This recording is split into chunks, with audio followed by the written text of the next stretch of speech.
Are your students unmotivated or unengaged?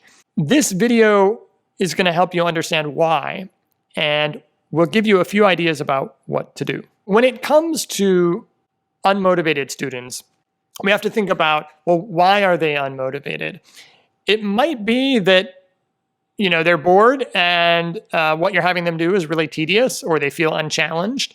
It might be that they don't see any point to what they're doing. What you're having them do just has no connection to anything that they care about. Or maybe they're afraid of making mistakes, or they think that they can't do something. So if you feel like, well, no matter how hard I try, I'm not going to be able to learn this or be able to do this, that's pretty unmotivating. So each problem requires a different solution. So let's take a step back and think about why people are motivated to do anything. The research suggests there are basically 3 reasons why anyone does anything. The first is about the feeling of satisfaction that you get when you accomplish a goal. If you build a bicycle, and you've never built a bicycle before, you've always wanted to build a bicycle, it took a lot of hard work, and that feeling that you get after you build that bicycle and it works the way you want it to work, that feeling is a really satisfying feeling, and that's what's called an attainment goal. So you might get the same feeling from solving, say, a really hard math problem or something like that, or maybe defeating a video game boss that took you forever to defeat. That feeling of satisfaction, that's one kind of reason that someone does something. Second reason is that you just enjoy the process of doing something. So when I go play basketball, I am not, I'm not going to be an NBA player. I'm not going to be a badass street baller. I just enjoy, being outside, being with my friends and playing basketball. That's something that there's just an intrinsic enjoyment of that activity for me. And so that's what's called an intrinsic value, or a kind of, just intrinsic enjoyment of the activity. Okay. So the third kind of value or goal here, third reason someone does something, is that it fulfills a goal that they care about. So doing the actual activity, that's not important, but it's required to accomplish some larger goal or some different goal. This is what's called an instrumental goal. So the best example that I can think of is in organic chemistry. So the stereotype is that everyone hates organic chemistry, but you take the class because you want to get into med school. And so you take the class, you do well at the class, and then you get into med school. And that's something that a lot of people care about. So while you're doing, you hate the actual class, you complain about it all the time, you don't gain much satisfaction from finishing it, except that it's off your plate, but you do it because it accomplishes some other goal. So we have to think about how these 3 values, for any activity that we're having students do, how these 3 kind of values or goals, what they mean to those students. So there's a couple of little details here. First, if an activity fulfills more than one goal, if it fulfills more than one value to the person, then they're more likely to do that. So let's think about doing taxes.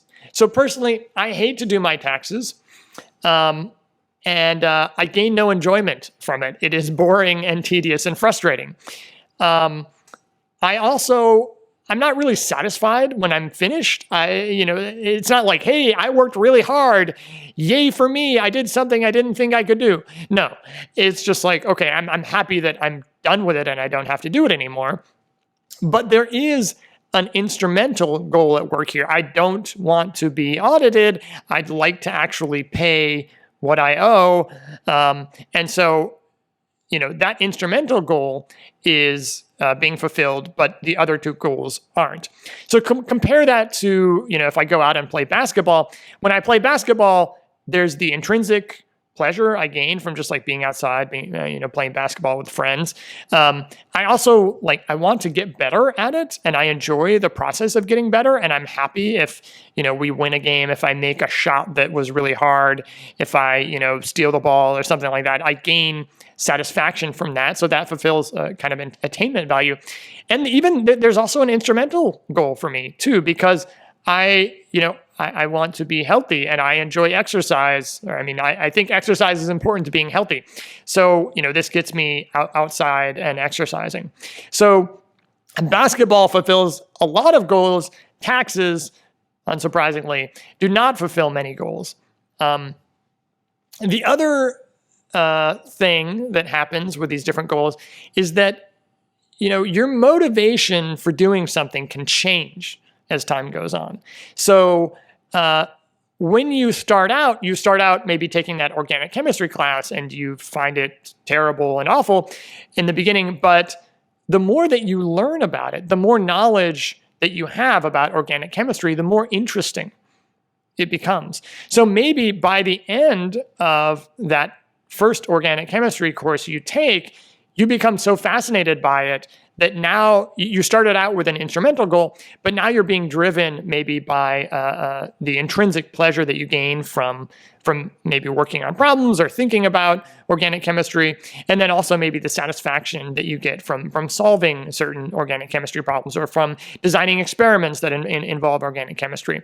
So as time goes on, your motivation for doing the same thing might change.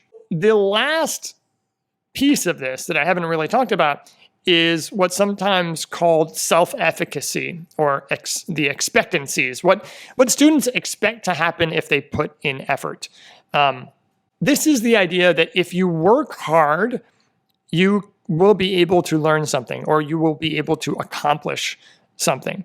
So if you have very low expectations about the payoffs that hard work are going to bring you, then you're not really going to do that thing. It doesn't matter if you think that going to medical school is really important to you. If you think you can never pass organic chemistry, then you're not going to try that hard because you don't think that trying hard matters. This is a kind of final important piece. So you've got these goals, and then you have the idea of like self-efficacy, or the expectations that the student has about how hard work is going to pay off. Okay, so with that all kind of laid out, how are we going to apply this to education? First, I want to talk about two things that don't work very well. One thing that doesn't work is trying to persuade people to be motivated about something. It's very hard to talk someone into feeling something. So, and motivation here is, I would say, more emotional than it is rational. It's not like you're sitting there and being like, well, this instrumental goal, I'm a 5 on my instrumental goal, and I'm a 10 on my attainment goal, and so I'm definitely going to do this. No one thinks about it consciously in these terms. So what does work? Can you increase the attainment value for students? And here, I think it's helpful to think about elements of community and sharing. When people can share what they have, their accomplishment with other people, that makes the accomplishment more valuable. This is something that comes up in a couple of different lines of research, where when you ask people why they do their hobbies, a lot of times it's actually the value of sharing in with the community. So if you brew beer, for instance, right? Why do you brew beer? Well, you're obviously into beer, but part of it comes from the ability to share your awesome brews with other people. The other thing to think about here is, can you give students a purpose for doing something?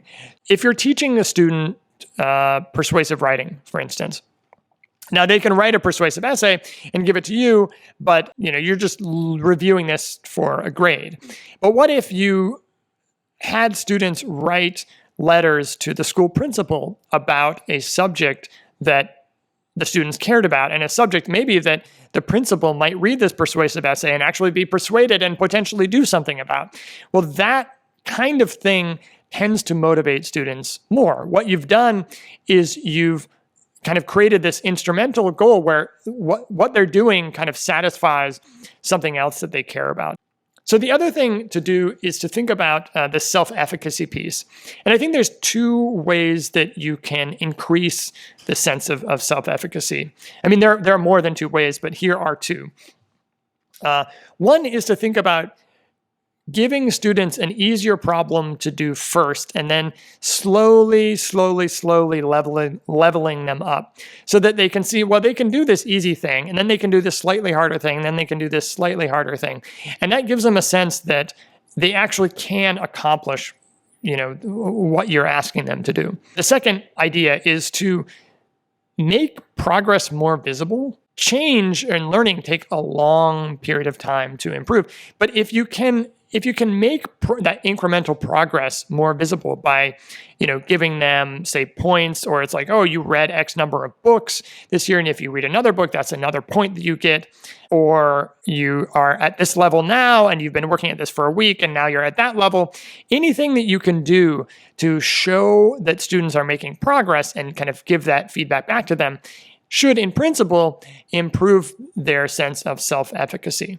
Now, of course, that's not going to change their value of these goals, so it depends on what the problem is. If you found this video helpful or you liked it, click the like button, and I will see you next time.